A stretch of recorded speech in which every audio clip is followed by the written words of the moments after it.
Now we can start. Welcome in, everybody. It is a Thursday night and another edition of the Joe Quills Show here on Twitch, on YouTube, and on X. Hope everybody had a great night out there. We are getting through the final night of my week here, and we'll have some fun here tonight. We'll get through some of the stories here tonight. Some interesting stories here out of North Carolina. Um, some information about the Texas Georgia game this weekend. They played earlier in the year. We'll give an update on some the bottle throwing incident as well. Um, the A's, they have a stadium deal finalized for the most part, and the A's made a big deal today in the free agent market as well. So we'll get through all those coming up here tonight. So um, um, okay, anyways, been a busy day here in Philadelphia, and well, busy for me anyway. But did get some responses here um, with my show here and everything else here. Uh, so just to let you guys know, the Bleacher Brothers Sports Network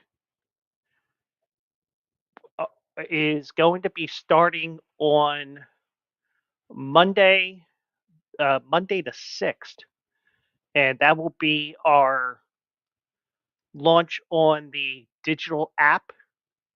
So you can actually download it now. It's just that you'll get the music that AJ has uploaded on there right now. So I was just looking at a couple different, um, just looking at a couple of emails that came in because I wasn't expecting it. Um, so uh, yeah, I asked us to add a couple, give some information, and I saw it just as I was starting because I had my email up for whatever reason. But anyways, we're here tonight and get some get you to the weekend here like I do on this Thursday night. Um, I am wearing a special shirt tonight, but it's cold. I got a window right next to me, you know, because of the fact that I mean, you can't really see it because I have um, the virtual background here for at least one more show. I'm off tomorrow, so I can do a lot of work behind me, and I can get some things done tomorrow. Um, but I have a window that's right next to me right now, and the wind is blowing in the direction from the west, northwest, whatever direction you want to call it. And you know, you got a old apartment building that was built in the 1970s, so these windows are a little leaky. So I felt the cold. So unfortunately, you do not see me, and I am going to pull this up here. Um, Let me see here.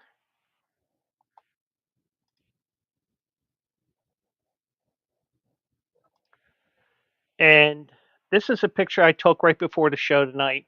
I actually took a picture of myself earlier because one of my friends and I had this little game on Snapchat where we send funny pictures to ourselves every day or something because they believe in the Snapchat streak. And I'm more all right. I'll play along, but it's a way for us to keep in contact with each other, whatever. But going to share my screen early tonight, and this was the picture. And let me go here and here. There you go, my friends. Ayahuasca is for lovers.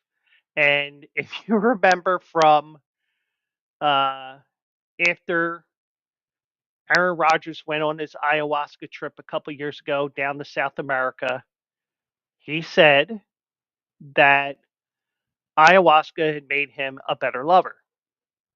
So Dan Patrick Show ran with that, and they made a T-shirt out of it with it in a tie-dye shirt. I was like, you know what, I gotta get it. So it's a little running joke, and you know, uh, my friend SJ thinks that I'm a Packers fan. Well, I am for tonight because they're playing the Lions here, and if the Lions lose to the Packers and the Eagles win on Sunday, it's possible the Eagles could have the number one seed, but I don't know the tiebreaker background because both teams would have two losses in the conference, and then you got to go into uh, crazy uh, these crazy tiebreakers where you got to start figuring stuff out. So, but right now it's 10-0 Lions in the second quarter in the Motor City as the Motor City Kitties or the Lions are leading right now. So I charged my phone enough there. So we got a lot of fun here tonight. I'll give you my Philly Fade picks for the weekend, and I do have the final stats for the month of November because I was telling you I was 19-10 last night when I gave you the pick for this game tonight. Well, stupid me did not fill in the college football picks I had last weekend. Um, so um, we just have to. I'll show them to you guys, and we'll make our picks for the weekend. So, also, just want to remind you as well, if you follow me on Instagram, you can get my picks for the upcoming day. And there are days where I don't give any, and there's some that I give a lot. Um, if you go to Joe Quills on Instagram and follow me there, you will see my picks. Um, and um, so AJ and others, they like to do their rebet picks behind the firewall. And let me just go here.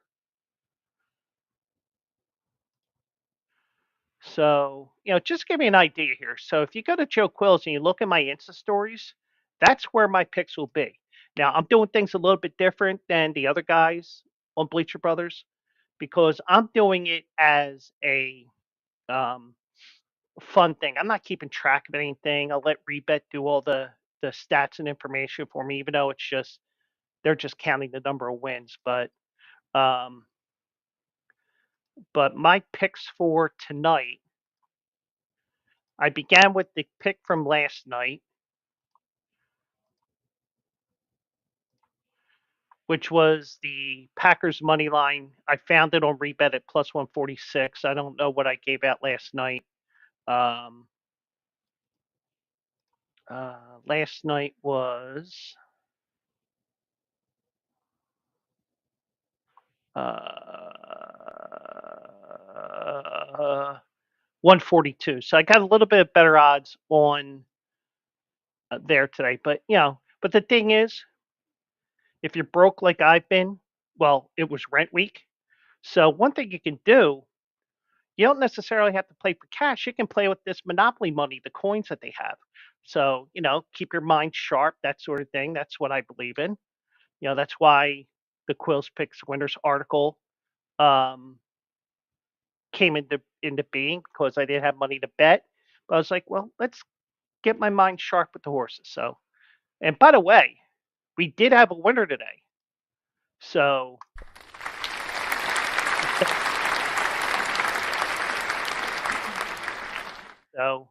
it was a favor, but a winner's a winner. My other picks right now, Flyers and Panthers, or the Panthers. Flyers and Panthers are tied 4-4. I thought that was going to be a loss because it was 3-0 and 4-1, but the Flyers stormed back to tie the game right now. So about 15 and a half minutes ago there. Purdue got boat raced by Penn State. My disdain for Penn State hurt me. And I got the St. Louis Billikens. You remember Cream Abdul-Jabbar, the kid who was with Indiana State? He transferred to St. Louis. Well, he's with the Billikens now, and I'm going to take a flyer on the Billikens at plus 320 tonight. So these do not count toward my Philly fade. Well, actually, just this pick because this is from last night's show, but it'll be plus 142 for the stats, not 146. Um, so just to let you guys know, I do give out picks from time to time on my Instagram. If you follow me at Joe Quills on there, you can get my picks there that I give out from time to time. Probably, I may or may not give out picks tomorrow only because I got a bunch of things to do tomorrow. So just to give you guys a heads up. So I probably will. Well, actually, I may recap a couple of picks I have here on the Friday fade because I have my picks here. I'm not gonna. Good, you can't read them. At least I don't think you could. Um, we'll give you a couple of picks for the weekend and a couple of football picks for tomorrow night, even. And we'll go from there and see if we can make it some more money and I can continue my hot streak with the Philly fade because I did make up over 12 units this past month. Now we're going by when we go to those stats. Just remember we are going by um, we are going by the date that the pick was given out. We're not going by the date that the pick that the game was played. So just let you know, there may be some people that'll question like, oh well, that game was actually on December 1st, Joe. Why are you putting it in November? Well, if you watch the Thursday Philly Fade or the Thursday Joe Quill show, or last week Wednesday because of Thanksgiving, these were the picks. Boom, boom, boom, boom, boom. So we'll get to all that coming up here, but saw this story this afternoon. And no, we will not be picking North Carolina because they do not play this week. They are probably going to play in a bowl game. But North Carolina made some news today because, and let me tell you this, I did not have this on my bingo card for 2024, whether it be North Carolina or any FBS school, but six-time Super Bowl champion head coach Bill Belichick, and also a two-time champion with the New York Giants as defensive coordinator, had discussions with North Carolina about the Tar Heels head coaching job.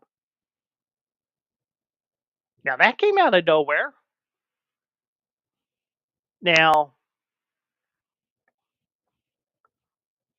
the one thing I will say to you guys is there's a flag on the play there. I was looking when I saw the flag and trying to talk at the same time. But the one thing I'll tell you guys is, from my personal experience, you know, maybe he just wants to go through the interview process because one thing I will tell you guys from my personal experience, you could, sometimes going through that interview process is a good thing when you haven't been in it in a while. But he did have some interview uh, opportunities last year too after New England let him go. But you know, I didn't think he I didn't think he would do a college thing. But good on North Carolina to kick the tires as well because guess what? You know, think about it. Let's pretend Bill Belichick gets this job. You're probably going to have a sold out stadium every week. And you're probably also going to have the marquee spot on an ACC game, and but it'll be interesting to see if players want to play for him that young, maybe. But also if he goes to college, North Carolina, I believe, is a pretty damn good lacrosse school, and his first love is actually lacrosse. So I wonder if that plays a part in it as well. But But um, but Belichick, who's 72, has been out of football this year after leaving the Patriots following the 2023 season. And oh, by the way, I wonder if he gets his girlfriend into North Carolina if he, because his girlfriend's like 26, 27 or something like that. So I wonder if that's a factor as well. But um, sorry about that. But Belichick did not coach this year, um, but he has spent his entire coaching career in the NFL.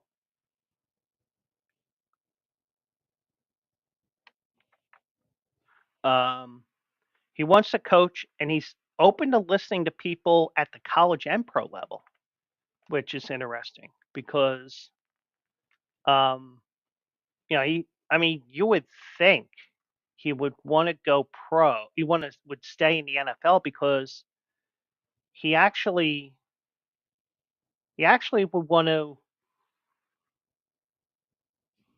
break Don Shula's record, but it may turn into a situation here where if there's an opening, he'll take the first opening he can get, even if it's college. But if he goes pro, there's no guarantee that he would take a top notch position. And also, some some some places may not want to give him full control of personnel moves and everything like that as well. Because remember, he was doing everything with the New England Patriots. So, and we have a Packers touchdown. So, so 10-6, Josh Jacobs with the rushing touchdown. So if you have him, congratulations. Um, so how did we get here? Well, North Carolina fired Mac Brown on November 26th after 6 seasons with the Tar Heels. Now Brown's 73. Um, he's a college football Hall of Famer. He was in his second stint at the school. Belichick is only a year younger than Brown, who was the oldest coach in FBS this year. Um, so I would think that if Belichick goes there, obviously just actually using some logic here, being 72 years old, he's not going to be there that long. Um, but he may. I mean, who knows? Maybe he'd be one and done and goes back to the pros. You never know. But I think that there's so many things that are mentioned here that are interesting. So um, North Carolina went 44-33 under Mac Brown. They finished 6-6 this season. Brown will not coach in the bowl game that North Carolina will be in, whatever one it is. Freddie Kitchens, he is the former Browns coach who has served as North Carolina's run game coordinator and tight ends coach the past 2 years. He will be the interim coach while the school seeks a replacement. So Freddie Kitchens will get one game as the head coach. So we'll see what happens with that. Um, so Belichick obviously is the biggest name that North Carolina has interviewed so far. And like I said the other night, even when I was talking about Casey Keeler, because the way and I turned it into how my mind works as opposed to just um, just being a Philly story. It was more of where do I know that name from? So, but in this case, Belichick is the biggest name so far, and schools are interviewing coaches, especially those that have openings because they fired head coaches or coaches retired or just coaches got up and left. Um, Tulane's John Sumrall is also at or near the top of North Carolina's list. Um, Other candidates for the job include Matt Campbell of Iowa State, Georgia defensive coordinator Glenn Schumann, and former Arizona Cardinals head coach Steve Wilkes. He was also the Panthers interim coach in 2022. He was a volunteer assistant this year at Charlotte. They have a football program, by the way. So now North Carolina tried to target Arthur Smith, but he declined the Tar Heels' invitation to interview. He wants to stay in the NFL. Now, as we all know, Belichick has been busy with media stuff this year. He has done. Oh, by the way, the Flyers are up 5-4 here. Holy shnikey. That makes up for that Penn State, that Purdue bet I had tonight. But so Belichick has been regularly on the Manning cast during Monday Night Football. He's been on the Pat McAfee show. And he's also been part of Inside the NFL on the CW network. So he has been very busy with the media. And you know what?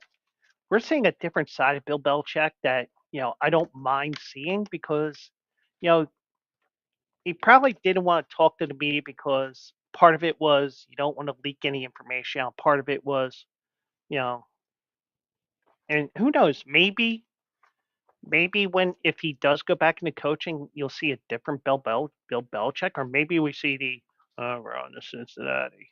So we'll see what happens, um, but I would think he will want to go to the NFL because he has 333 career wins, which is second all time to Don Shula's 347. You would think he will want to do that, but sometimes when money talks, you know how that saying goes. So that it could be an interesting thing that they have here. We'll see. And you know, but uh Belichick's never coached in college, but his father Steve was a longtime assistant at the U.S. Naval Academy, and Belichick grew up in Annapolis, so he does have that going for him right now. So it'd be interesting to see what he does, and or if he even gets a job. But he may. I imagine if he now remember college, you probably want a head coach in place because you have recruiting windows, you have signing windows, you have this, you have that. You would want a head coach in place, whether it's Belichick, the guy from Tulane, or any other coach. But you would also think if he doesn't get the North Carolina job, then maybe he'll go through the interview process with the NFL. But we're in a situation where you may see a couple of coaching positions come up, and will it be, oh, I'll just take any job, or is it going to be I must have control, I must have this, I must have that, or is he going to be like how I said about Danny Hurley, where I told you guys a couple of times in the past that maybe it would be um or maybe it's a um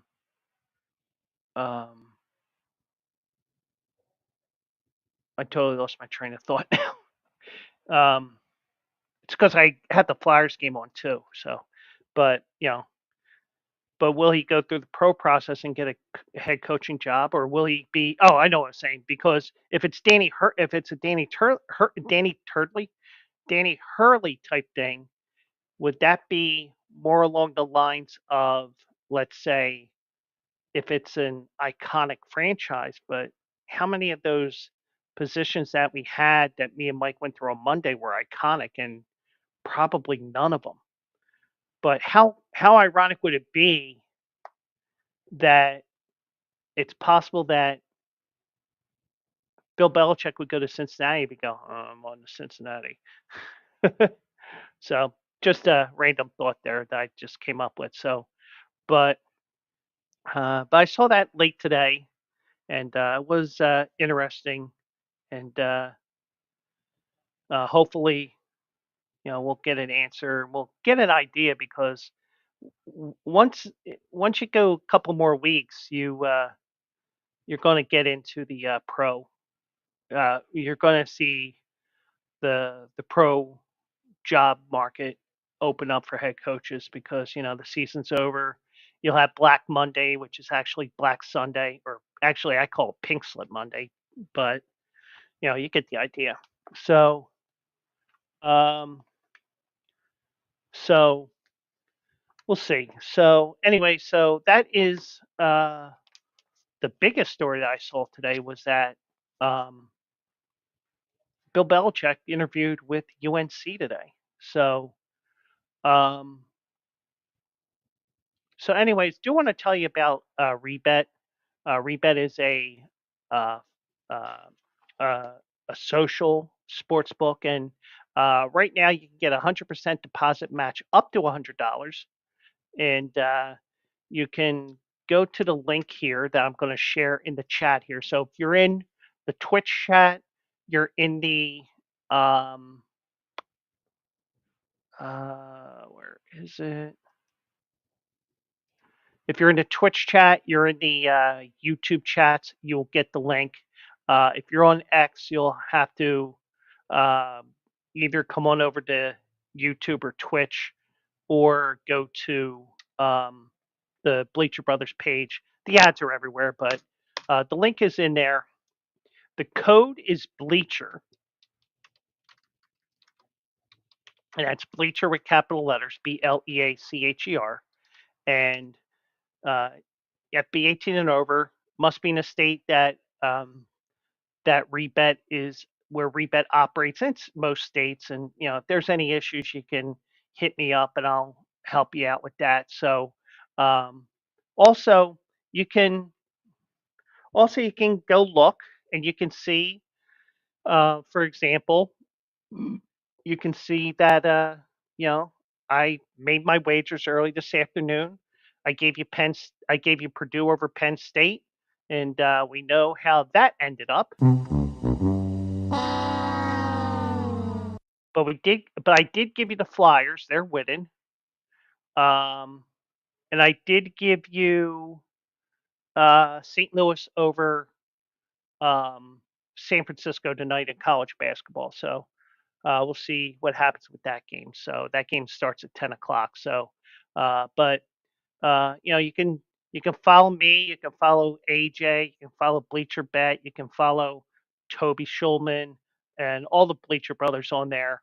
And once again, 100% deposit match up to $100, and use the code Bleacher to get your $100, and join us and have some fun with the site. So that is um, uh, Rebet. So back to our next story here, and actually two part. This is actually a um, two part story on um, the Georgia um, Texas matchup for the SEC title on Saturday.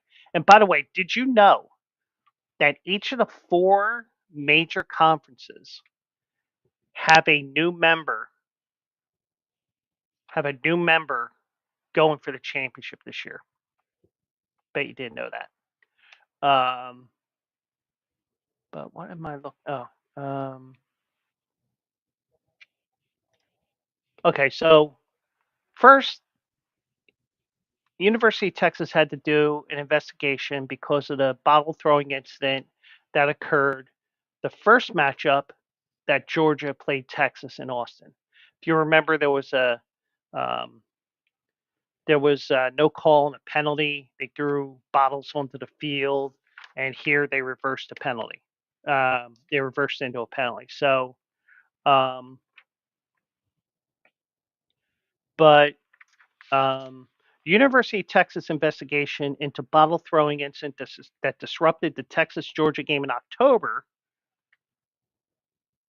and drew harsh rebuke and a fine from the SEC resulted in no one being caught or punished.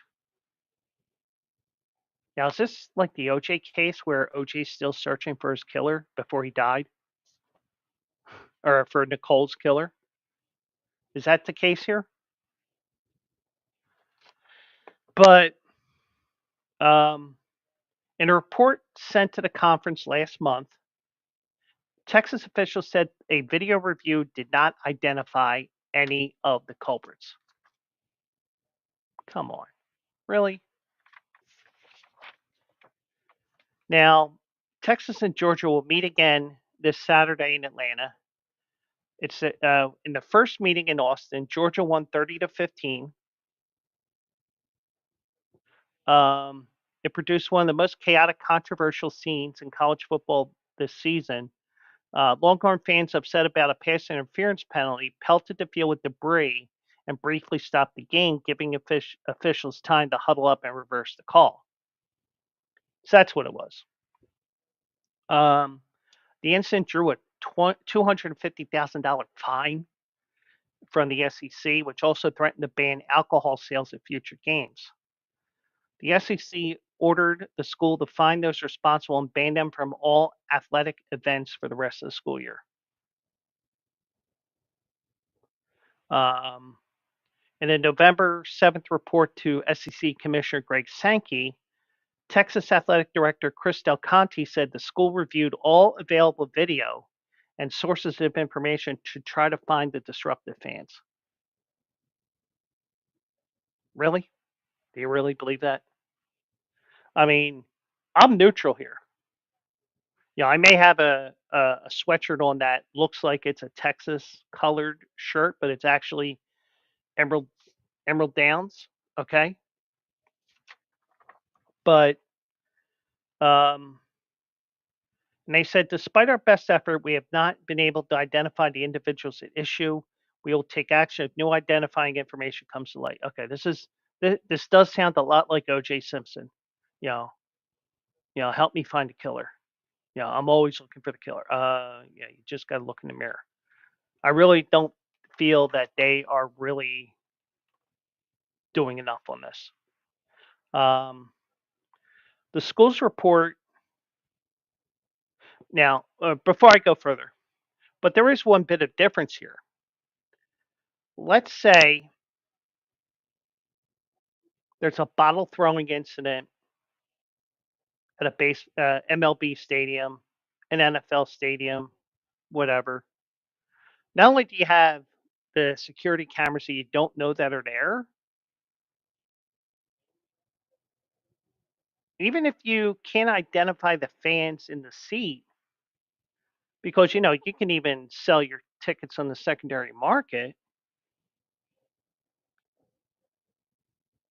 I think you're still responsible for those seats, even if you sell them, because you own those two seats, even though you're just selling those seats out for another game. But don't quote me on that. But if you're actually in that seat, you can do that. But in the pros, in these other sites where you don't have a student seating section, you can look up the seat number. It'll lead to a credit card number, and the credit card number will go to the person's name, and boom, there you go. But I don't know how the student seating works. I mean, do you do you show your school ID? Do you do this? Do you do that? Is there assigned seating, or is it every student for themselves trying to get whatever seat they want? But whatever it is, that's the only argument that I can make in Texas's favor is there something that tells them that, you know, that does not tell them who is in that seat exactly? Because if it's every man, woman, and child for themselves in that student section, that may be the only thing that's going in Texas' favor with this excuse. But touchdown Detroit here with 11 seconds left in the first half. So going to be 17-7 going into the half. And Florida scored their 5-5 with the Flyers in the final 4.5 minutes of the game. So um, now this, so Del Conte said, despite our best effort, we've been unable to identify the individuals at issue. We'll take action if new identifying information comes to light. The school report was provided to the Associated Press this week. University spokesman said he's unaware of any new information or punishment since it was sent to the SEC. Um, Texas has added additional security cameras and personnel to watch the student section, updated its sportsmanship and fan code conduct policies, and created digital messaging to encourage good behavior. Well, it all depends on if there's drinking involved, because I'm sure somebody is helping them with, you know, oh, I'm only 19, but he'd be like, I'm 27, you know, and I'm sure somebody will get a beer for their buddy, but um, but there was the score was 23-7 when a pass interference call negated a Longhorns interception. Angry fans in or near the student section lobbied bottles and debris on the field, and the game was halted for several minutes. Now, the way that that's worded,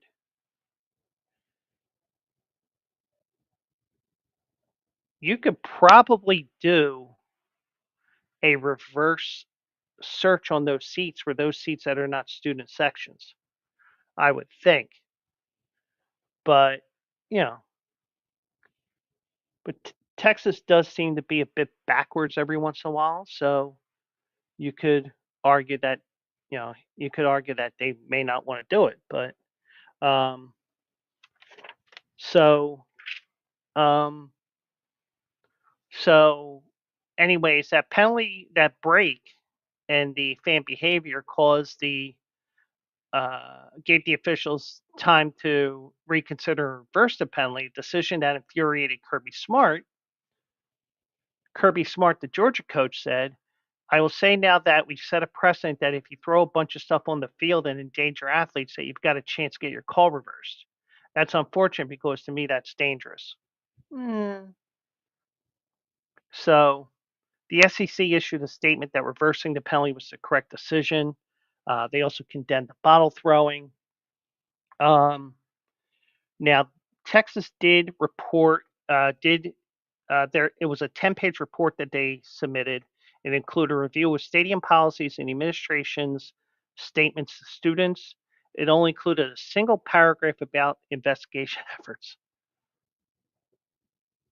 Um,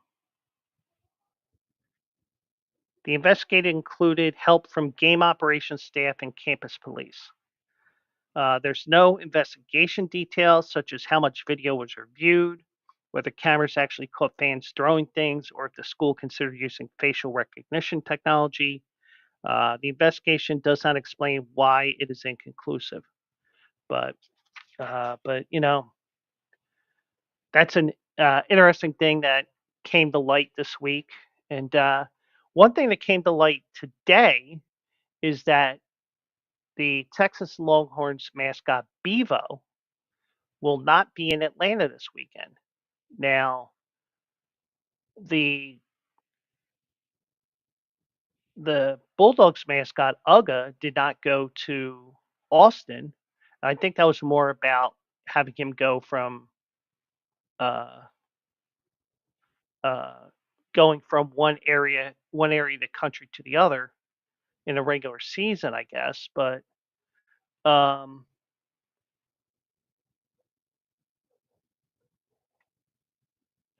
Um, Now, Bevo, who famously made news in 2019 in the mascot's pregame photo op at the Sugar Bowl, when he came out charging out of his pen and knocked over a police barricade, was not permitted to travel to Atlanta for this weekend's game. Why is that? The site required the size required for an enclosure large enough to house Bevo 15, who is more than 1,700 pounds and a horn span of 58 inches, was the issue for Saturday, according to an SEC spokesman. Bevo traveled to last year's college football playoff semifinal at the Sugar Bowl, but the conference felt the space in Atlanta wasn't suitable. So, it's just a matter of the space that they have there behind the benches and where they would put mascots and cheerleaders and stuff like that. And also, you got all kinds of extra media at this game as well because you got number two against you got number uh, what was it, number two Texas or two? Yeah, you get the idea. So, um, uh, so the SEC said in a statement here, when we received the request for Bevo on the sidelines in Mercedes-Benz Stadium, our staff looked at several alternatives, including the sideline location. The reality is there is limited sideline space at the stadium. We can't jeopardize the safety of Bevo or the game participants. With the narrow sidelines, location of multiple sets for television and camera carts, there's not enough space. While we want to honor tradition across the conference, the space limitation is a reality. Um, the Silver Spurs, which are Bevo's handlers, say that he's the largest live mascot in college athletics. Colorado's Ralphie the Sixth, he is estimated to be about 850 pounds. Um, Uga did not make the trip to Austin with the Bulldogs during Georgia's 1350 victory in October, but he is expected in Atlanta, which is about a 70-mile trip from Athens. Um,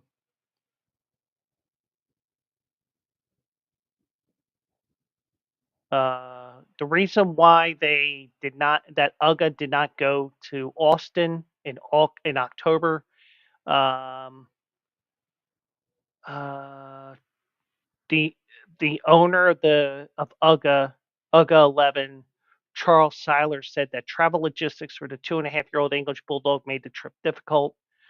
He missed a game at Kentucky earlier in the year. It's a lot of wear and tear on the dog.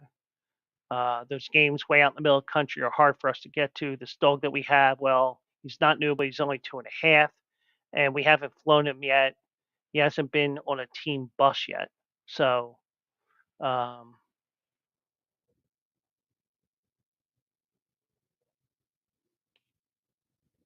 okay, so that's why Uga did not go to Austin in August, um,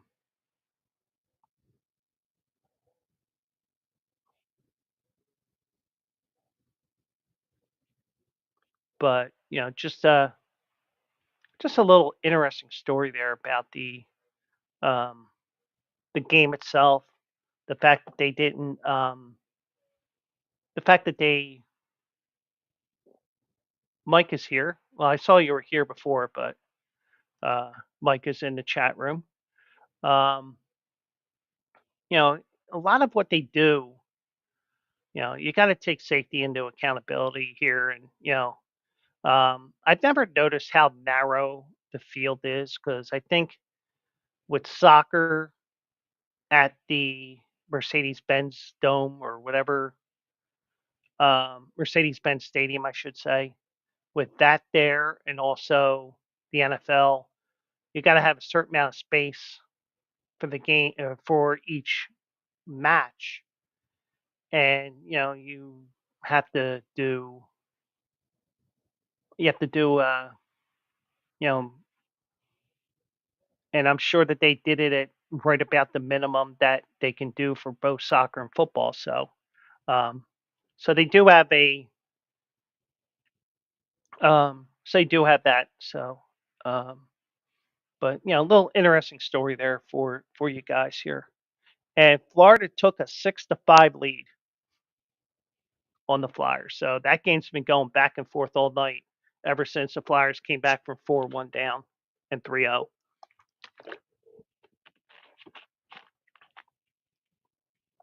So, um, so, um, so yeah, so just some interesting things I see from time to time. It may not be necessarily a story that is talked about outside of Athens or um, or Austin or on the SEC network, but it was interesting enough to mention, don't you think?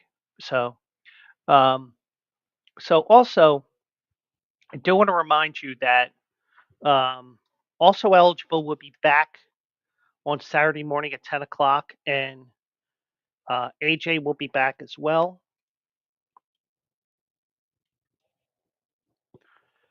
I'm trying to type on the laptop, but I'm using the desktop keyboard. So there's all the information there for also eligible. It's my horse racing show every Saturday. AJ should be back in action, and maybe I give him one of these. Um, Wait, I don't even have it on here, do I? Yeah, I do. Maybe I give him one of these at the start of the show. Who the fuck is that guy? But no, I wouldn't do that. But and if I did, he knew it would be joking around. But we'll be looking at Aqueduct this weekend. Um, Bevo is spelled B as in boy, E, V as in Victor, O. And the reason why he's named Bevo,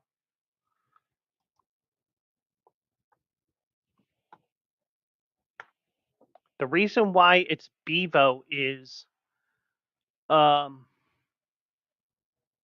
when they branded the legend goes is whoever beat Texas beat them 13-0. So a little tinkering with the numbers and creating it into letters and all that, it turned into Bevo. So if somebody wanted to fact check that, I'm pretty sure I'm correct there. So, uh, but but going back to also eligible here, I'll be live on Saturday morning with AJ. We're going to look at the stakes races at Aqueduct, the Cigar Mile. You got Senor Buscador, Bookham Dano, and a field of I think it's 10 horses there. We'll be looking at a race early in the card, and we'll be looking at races 7, 8, and 9 there. So we'll be looking at 4 races, and hopefully with the win I had today, it starts a hot streak because I finished up my stats for the month of November. And let me tell you something about the month of November. But we did get a winner today, and hopefully we can get a few winners here to get back on track here in the final month of 2024. So that will be at 10 a.m. on the Bleacher Brothers Sports Network. Um, and I did spam in the um, I did spam the information in the um, Twitch chat. Twitch is uh, my preferred um, my preferred streaming platform, and it'll be on the Bleacher Brothers Facebook. It's on the Bleacher Brothers X, the Bleacher Brothers YouTube, and the Bleacher Brothers Twitch. Um, you know, so we'll have that all taken care of, and we will uh, we will get you guys up to speed on the races at Aqueduct, and I'm sure the scratches will come in early because the races will be earlier because in New York they do have to run the races before sunset.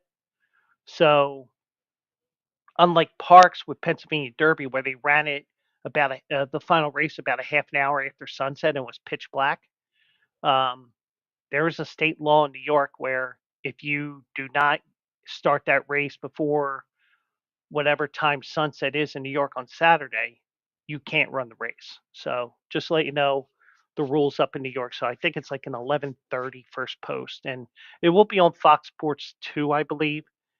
And and I believe that on Saturday they're also showing races from Jamaica.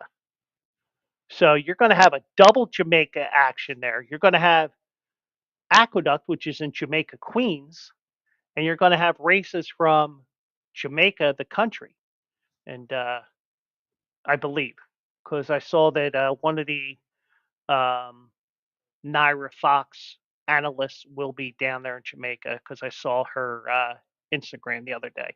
So, so I think we're going to have double barreled action, may even have triple barreled action with Tampa Bay Downs because they like to show Tampa Bay Downs as well. So, but but we'll be looking at 4 races from uh, Aqueduct on Saturday. So um, tune in and hopefully I can get you guys some more winners. And tomorrow, the article will be from the opening day of Oaklawn in Arkansas.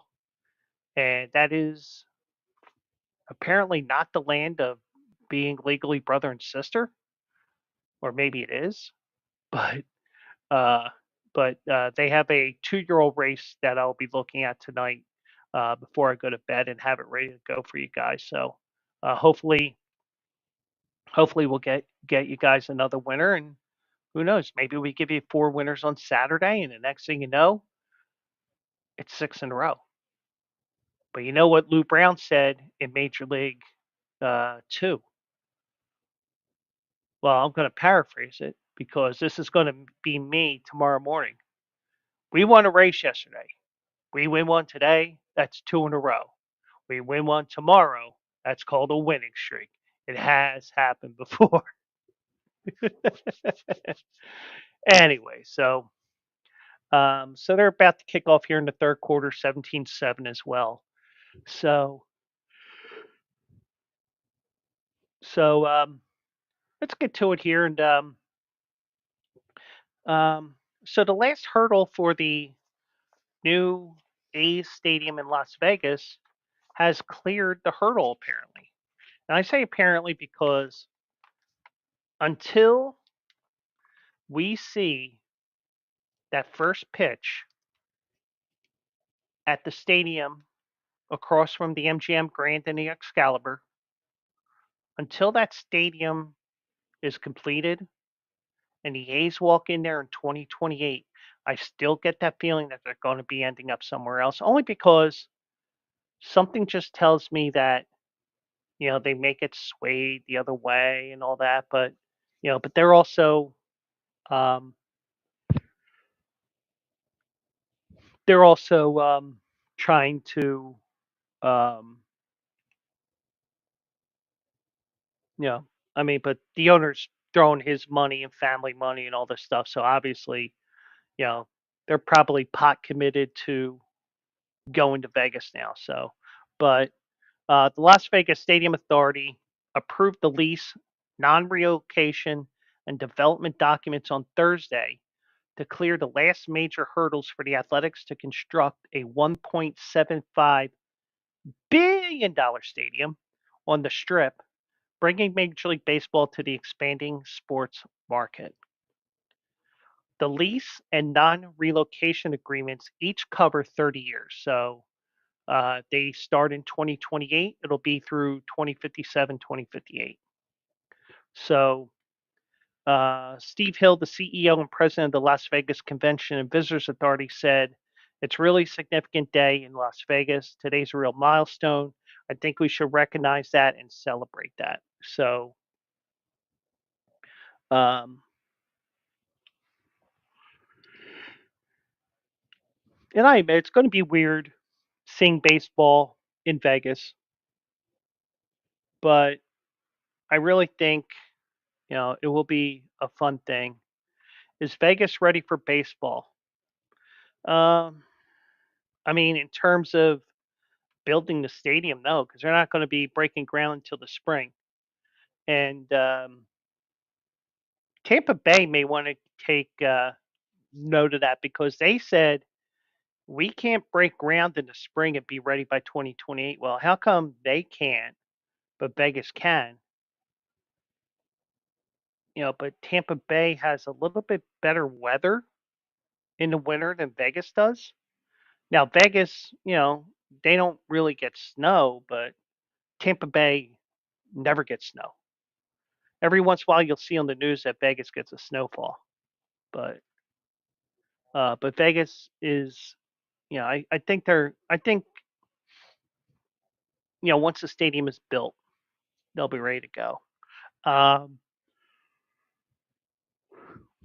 um, Team board member Sandy Dean said, "It's really an exciting day for the A's. We're grateful to everybody that helped us to be here today." Um, Now, other details do remain to be worked out, such as a development agreement with Clark County, but groundbreaking likely will take place in the spring to allow a scheduled opening for the 2028 season. Now, why am I mentioning Clark County? Now, being in Vegas, I can tell you this. That area where the strip is, as they call it, where the Formula One race was a couple of weeks ago, which was on the strip and a couple of streets along the way. Um, that area is considered unincorporated Clark County. They call it Las Vegas, but it really isn't. Um, Actually, that area where, um, and there's a touchdown for the Green Bay Packers. Um, you know, a lot of that area I'll just say from where the stadium will be to at least the middle of the strip where the Flamingo is, Harrah's, um, uh, the Link, Caesars across the street. That area there, it's actually called Paradise, Nevada. So that's actually Paradise, Nevada, but they call it Las Vegas because it's unincorporated, which basically means it's just the county that runs everything. There's no municipal government that runs that area. That's why the city of Las Vegas itself, the municipality, didn't want the stadium there because guess what?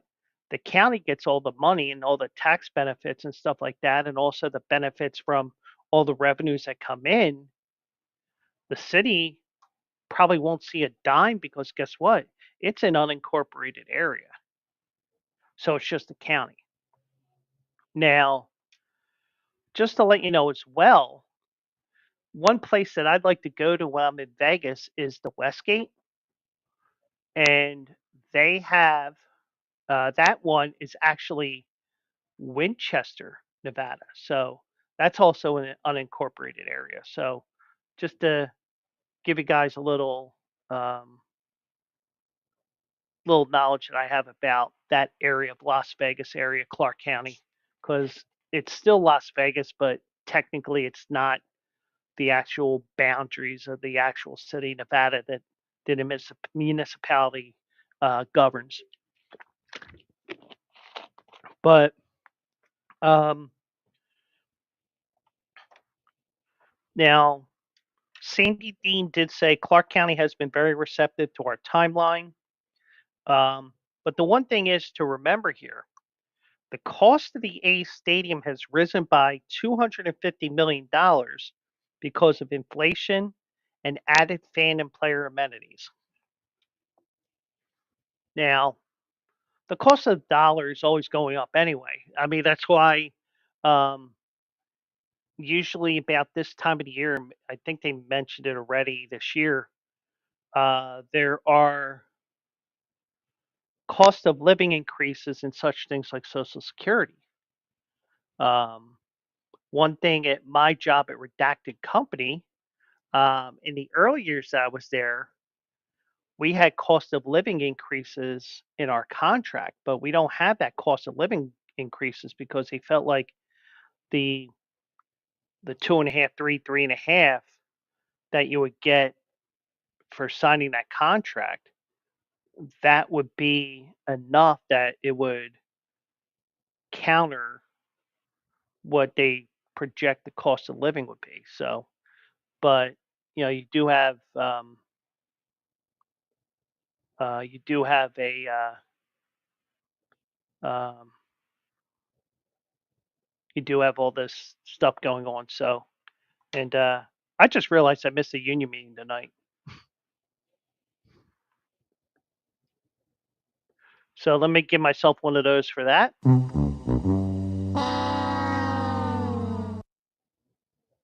Because it's a Zoom call at 7:30 and I whiffed.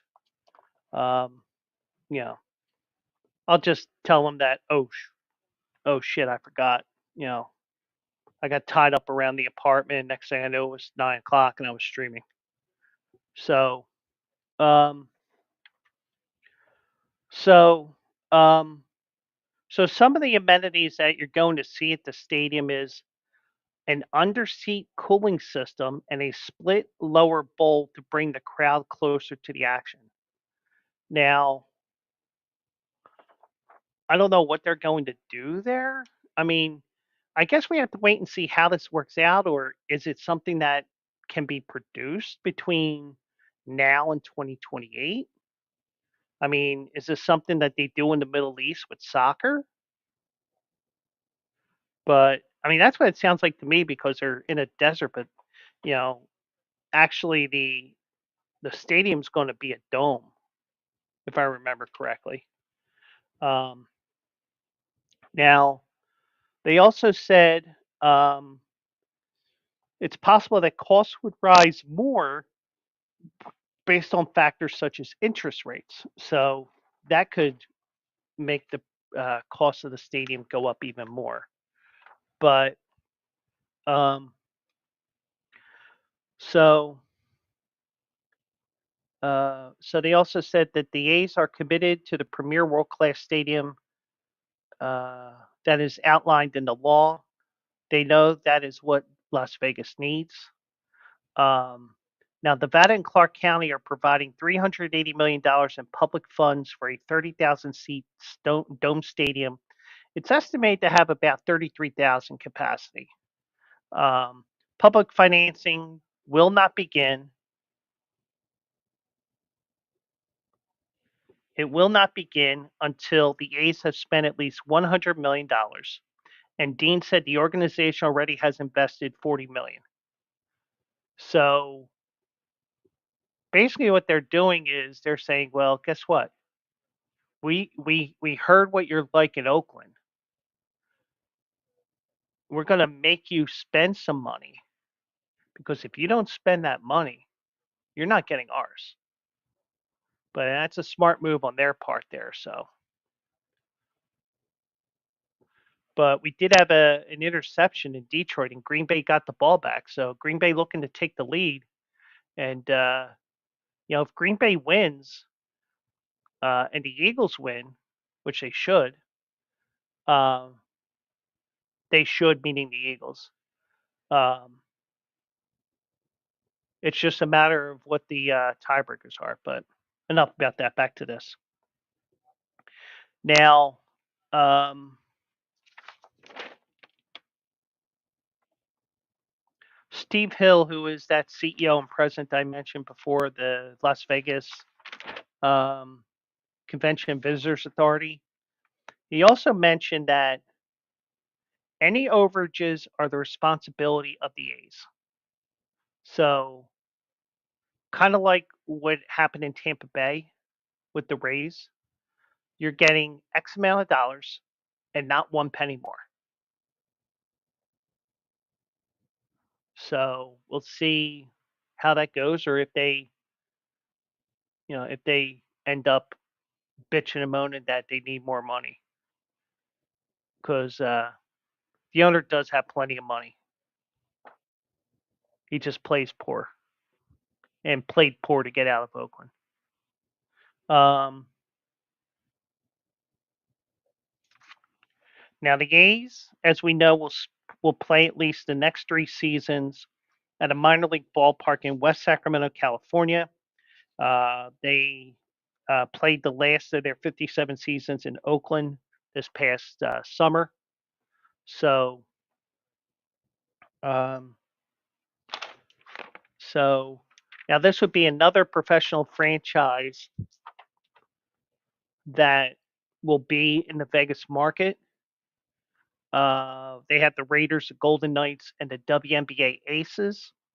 And the Golden Knights and Aces have combined to win 3 championships in recent seasons. So you're starting to get um, that winning vibe in Vegas, but the Raiders are dragging them down.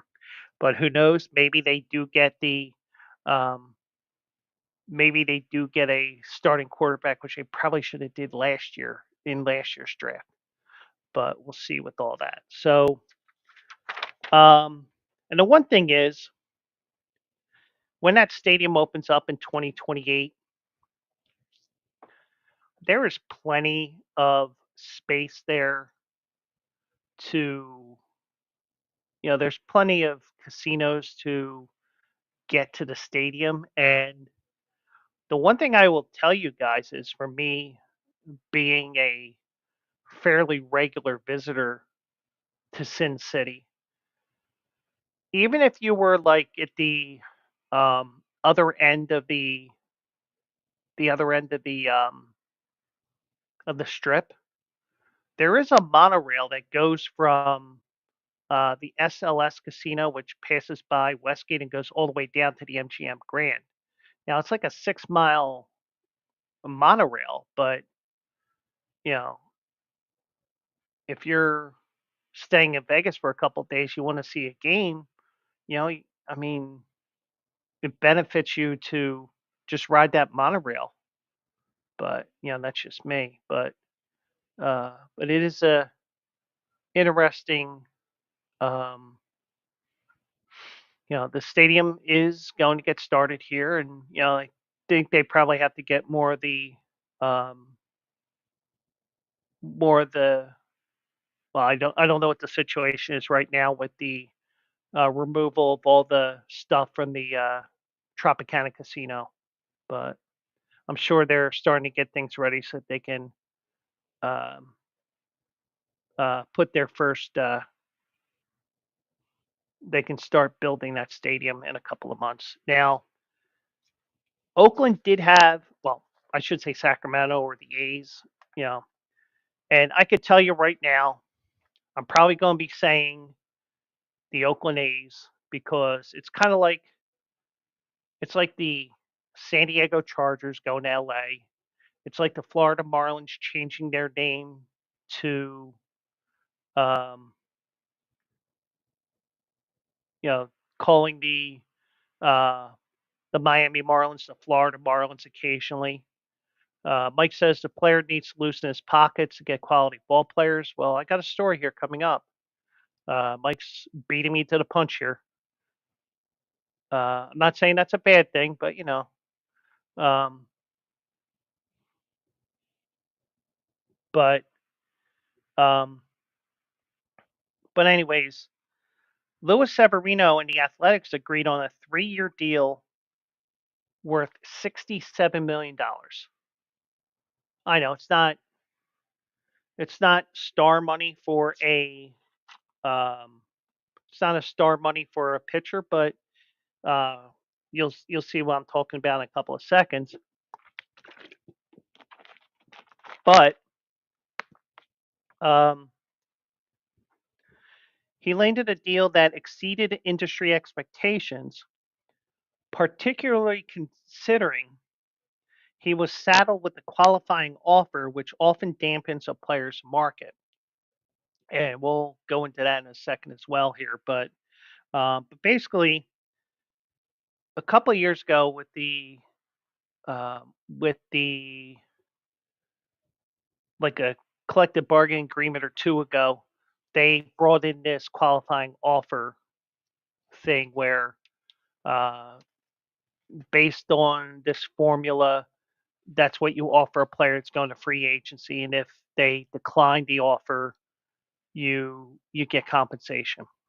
So, um, but as I said before, the A's are going to be playing in Sacramento the next 3 years. Um, Now, by stretching themselves financially, their previous high deal was a 6-year, $66 million deal. It was an extension for Eric Chavez all the way back in 2004. And that's when fans wanted to go to the Coliseum and watch A's baseball. And their biggest free agent outlay was a 3-year, $30 million deal for Billy Butler. And but the A's convinced Severino to anchor their rotation. Now, Severino can opt out of the contract after his second year. So it may be 2 for 45 or something like that. But he was with the Mets last year. Now, the one thing is with the qualifying offer, most free agents that are offered this qualifying offer reject it. There was one free agent that accepted the offer. That was Nick Martinez of the Cincinnati Reds. Other than that, everybody said no, we're not taking it. It's just a formality. You get offered, and it's like, here you go. Give me more money. So, and there's a formula how they get to the 21.05. So, but um, so Severino was hopeful that the price of pitching would prompt teams to look past the draft pick penalties that accompany signing a player tagged with this offer. The A's, whose young position playing core helped them improve from 50 and 112 to 69 and 93. I mean, it's still a horrible record, but they improved by 19 games. They cast a wide net among free agent pitchers, looking to fill out their rotations with a bounty of cash as they increase their payroll into the $100 million range. Now, if that goal, I don't know if that $100 million range goal is this year or by the time they get to Vegas. But by the time they get to Vegas, they probably will be maybe 150. You know, I'm sure probably 200 even, but only because you're going to have full houses the first couple of years. And one thing that we know from Citizens Bank Park being built, the owners made it look like that we were a small market team. And we being the city of Philadelphia, because they were Vet Stadium and nobody wanted to go there. But the year or two before Vet Stadium closed and he moved into Citizens Bank Park, Jim Thome came here, David Bell came here, a couple other guys. You get a couple of trades. All of a sudden, you start getting the star players, and then you start getting, and you're also building your farm system so that Ryan Howard, Chase Utley, Jimmy Rollins, Pat Burrell, they all came up at the same time. Cole Hamels as well. And, next thing you know, you have a World Series win.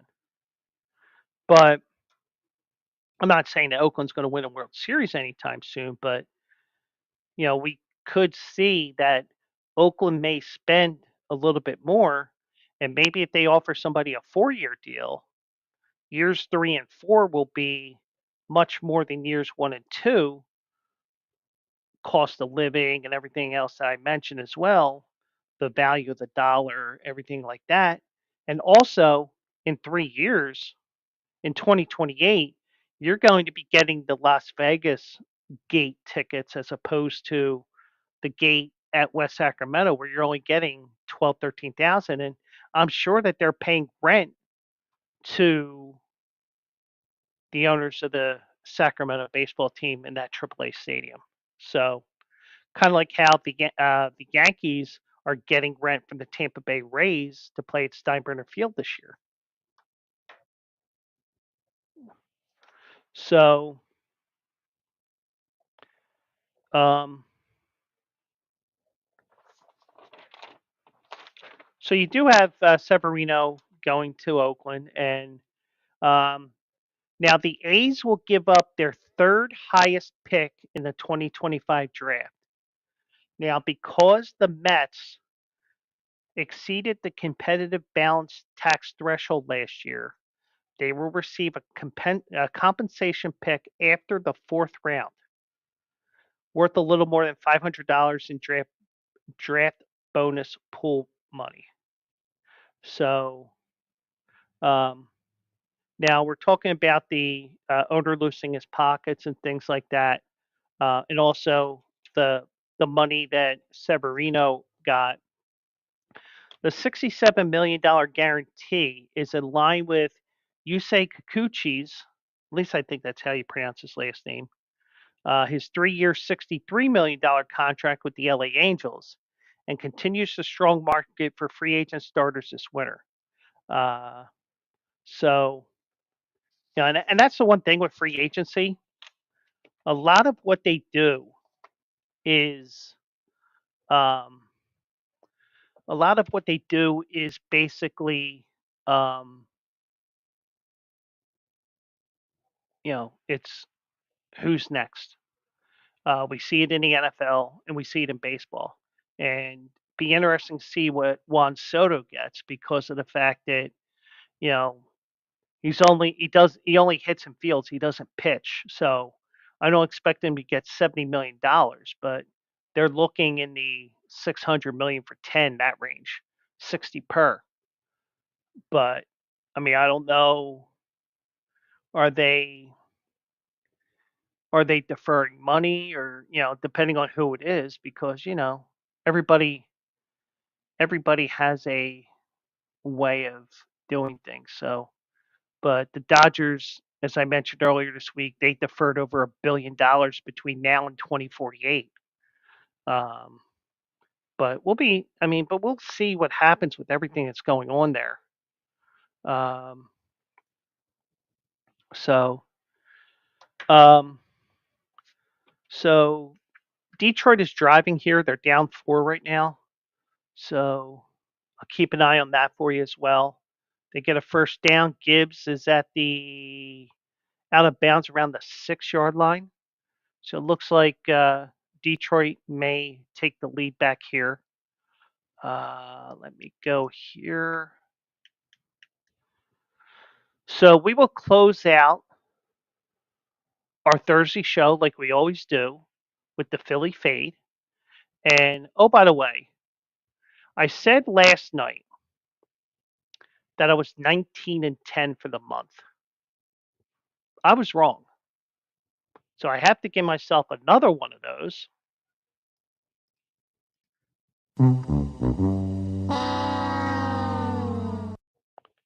because I did not make note of college football from last Wednesday's picks. Because usually when I give out my picks, I give out the college picks first because they're usually on the weekends, or they're usually on Saturdays. This weekend it's Friday and Saturday.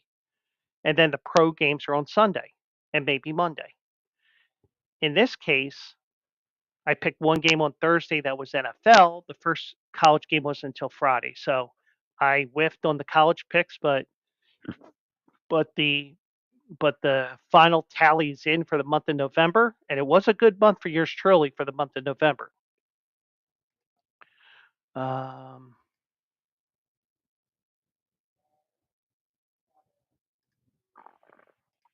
so as I share my screen here and I show you my picks here, and I did not log the college game, tonight's game on there yet, but there it is for the month of November, and I went 21-12, and that figures to a let me zoom zoom this a little bit. Hold on a second.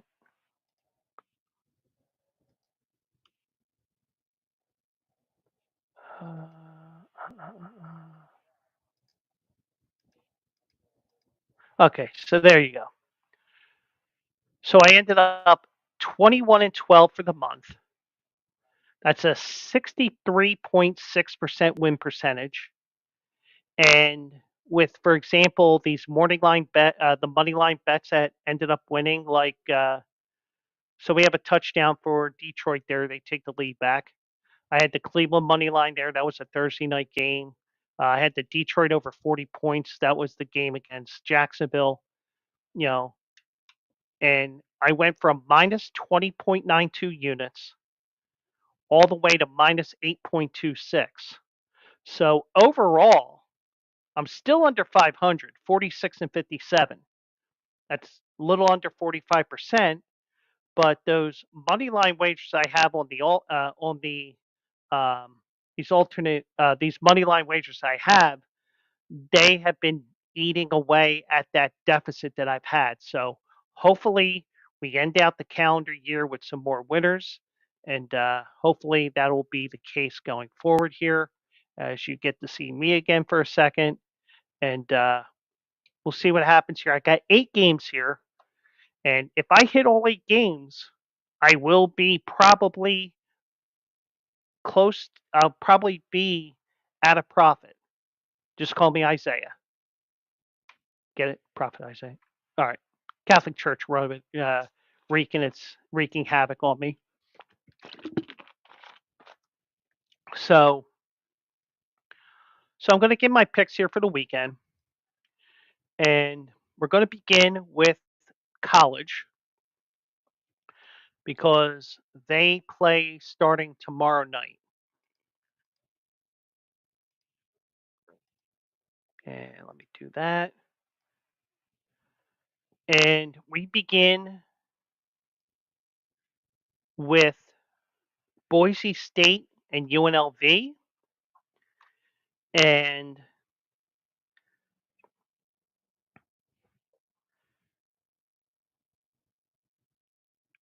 as good as UNLV has been all year, um, Boise has been the class of the Mountain West. UNLV has had a great year despite their quarterback leaving the program because of NIL money conflicts and stuff like that. But I will tell you that it would not surprise me if UNLV wins this game. But they're playing on the blue turf there at Albertson Stadium. It's probably going to be cold there. I can check the weather here as well as I go to my trusty phone.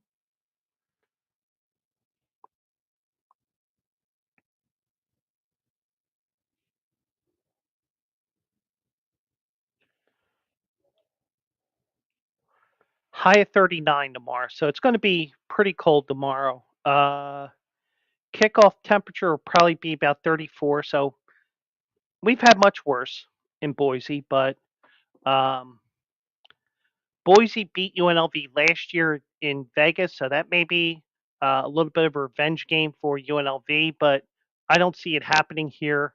I'm going to take I'm going to take Boise State minus 4.5 in the Mountain West Championship game. Boise has a lot more to play for because they're playing for potentially a first round bye as one of the top 4 conference champions. So Boise, I'm going to take them minus 4.5 at minus 108. Then we go to Army and Tulane, the American, and Tulane totally shit the bed at home. Was that a home game last week?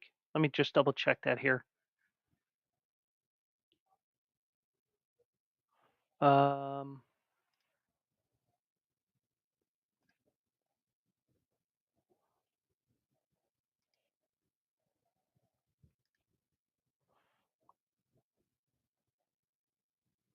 uh, Tulane lost at home on Thanksgiving to Memphis 34-24. Um,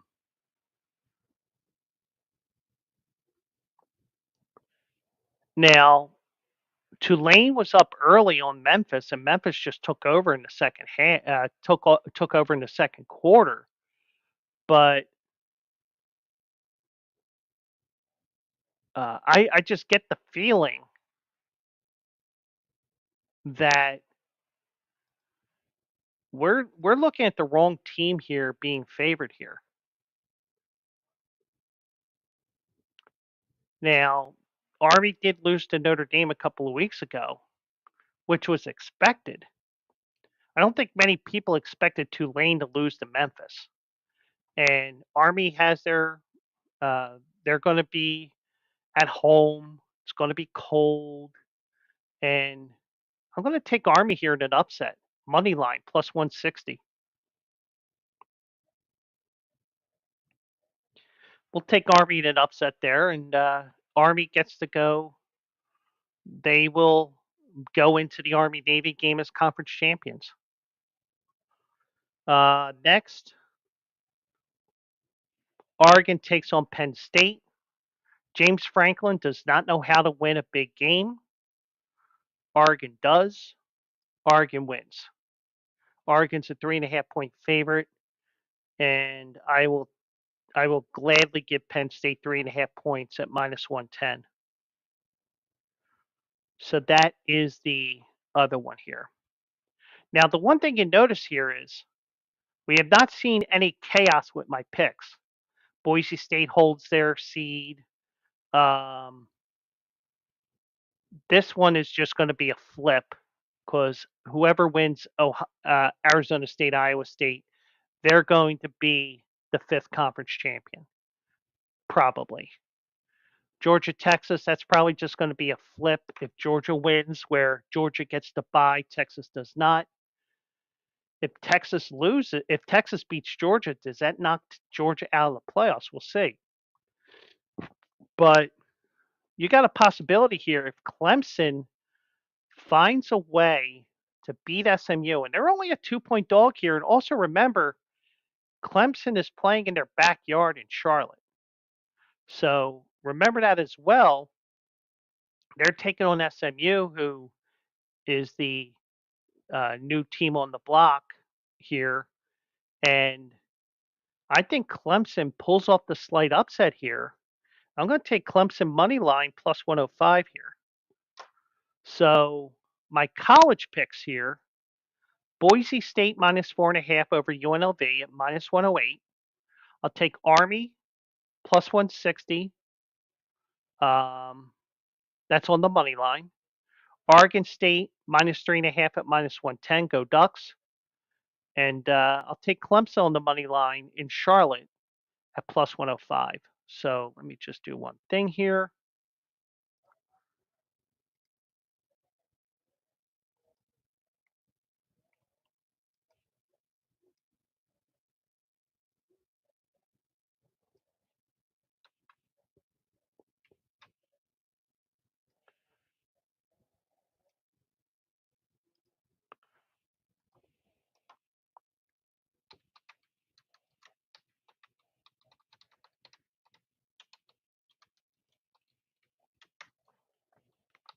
There we go. And then we go to the pro picks. And I can clear my screen for that. And we will go NFL. We're going to leave Panthers and Eagles to last because I make you wait for it and I pick every Eagles game. Let's begin with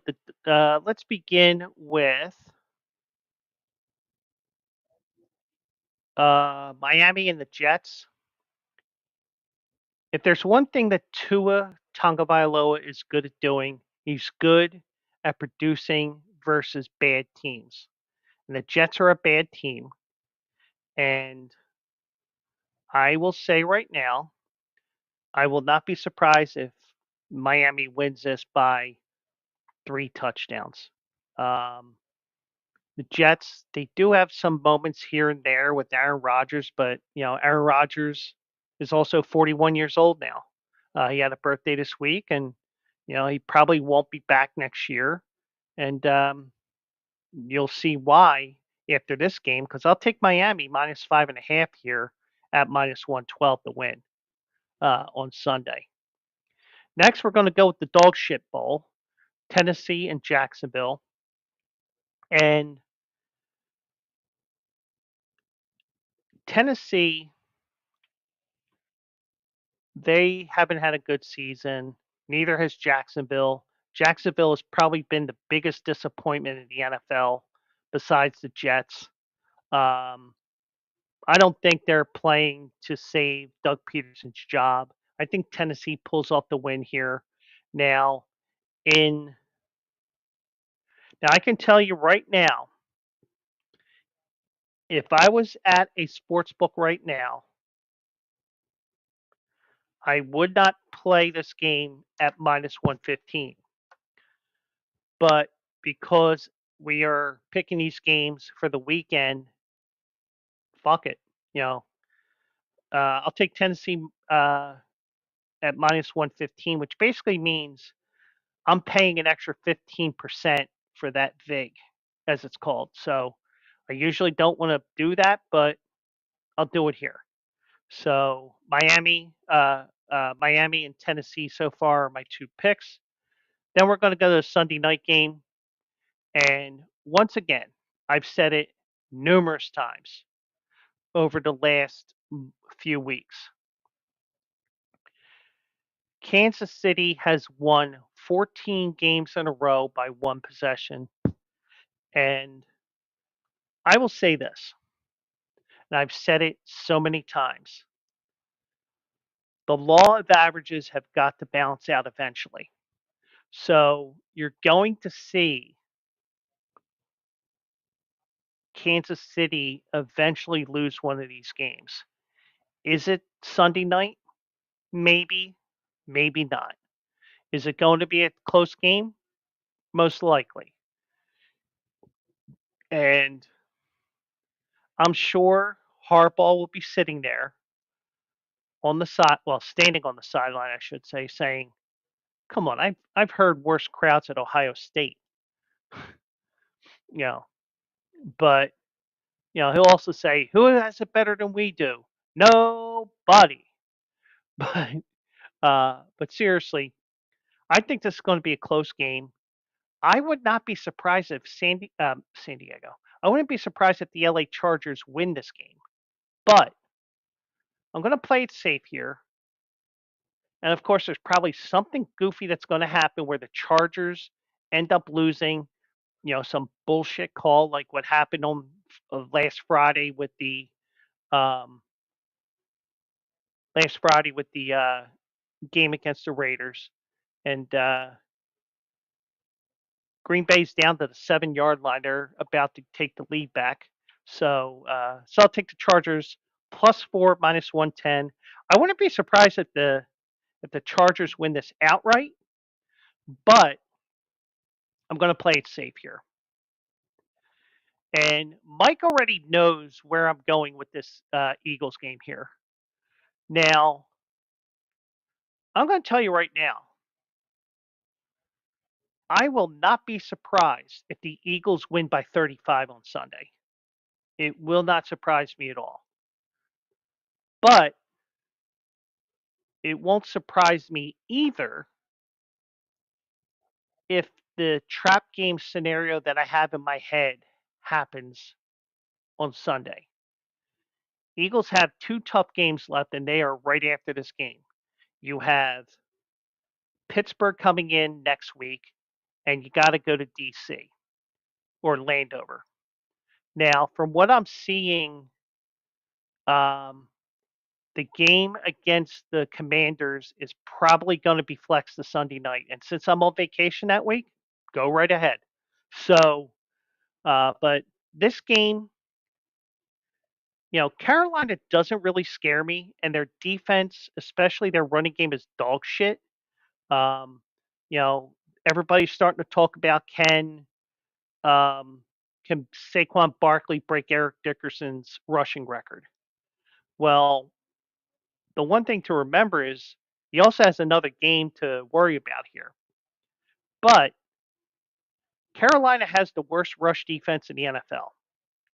So keep that in mind when you're looking at some of the prop plays that you may want to look at from time to time on a FanDuel, a DraftKings, where I give you my picks for the weekend, just out of uniformity. Now, if somebody were to sponsor the show, yeah, I'll use your site. But right now, I'm using this just because it's the one I've been using for the last year or two on the show. So I think this is a trap game. Mike knows this already.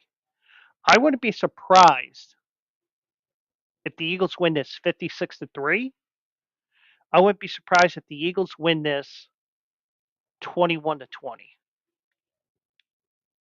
But I'm hoping it's 56-3 so I can sit here while I'm working and be like,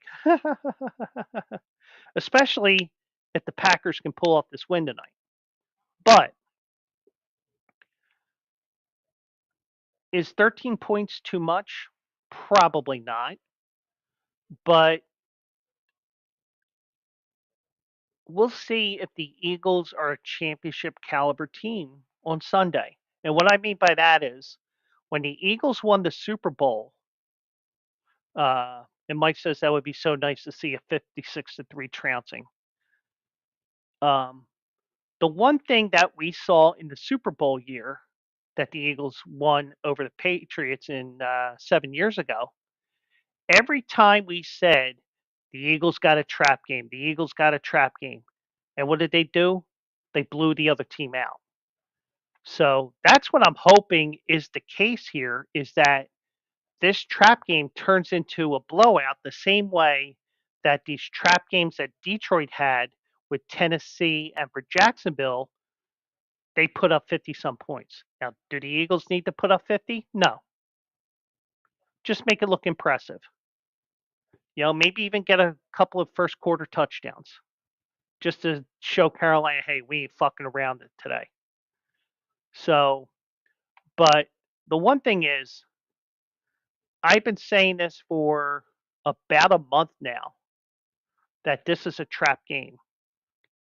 And the one thing I will tell you is, I am not afraid to pick against the Eagles and be wrong and see my Eagles win and cover the spread here. So I'm taking the Carolina Panthers plus 13 at minus 112.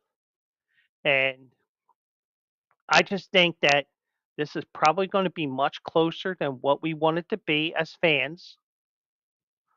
But it wouldn't surprise me if this game is 42-3, 63-0, anything like that, because Saquon Barkley is going to have a huge game. We know that. He's had huge games all year. And by the way, I saw a stat the other day that Saquon Barkley, his second half rushing yards would be fifth in the league this year because he's had almost 1,000 yards in the second half alone of his 1,500 or whatever it is. And by the way, the Packers took the lead again. So, um, so my picks for the NFL here: Miami minus 5.5 at minus 112, Tennessee minus 3 at minus 115. But if you're looking to play Tennessee, I don't like that 115. I'd rather play it at about 110, but that's just me with how I like the wager. But for the Philly fade, screw it. Chargers plus 4 at minus 110. I wouldn't be surprised if LA pulls off the upset here. Carolina plus 13 at minus 112. The Eagles are going to win. It's just a matter of is it a trap game or is it a blowout? And I am more than happy to pick against my Eagles in order to see them win by 50. I'm exaggerating by that number, but you never know. I just think that Bryce Young is a little bit better as a quarterback. Now, granted, he probably hasn't faced a defense like the Eagles, but we'll see. But I'm I am happy to sacrifice a pick if it means the Eagles win by 40 or 50 or 60. So those are my four picks for this weekend. Yeah, Mike saw that stat, and I'm in the ballpark. I don't know it word for word or anything like that, but I'm in the ballpark. So Michael grade me on a curve on that. So yeah, so I am in the ballpark, so that's good for me. So so that is going to be it here for this Thursday night. And I do appreciate everybody watching on X, on YouTube, and on my Twitch. Mike will be here on Monday once again, and we will see what will happen there. Um, so that is it for now, and we'll do it live again on Monday at 9 o'clock. Um, I do have some updates coming up over the next couple of weeks. Maybe next week I will give you my schedule for the rest of December. I mean, I know what I'm going to do. Mike knows. I think he's the only one that knows. SJ may know. I'm not sure, but we'll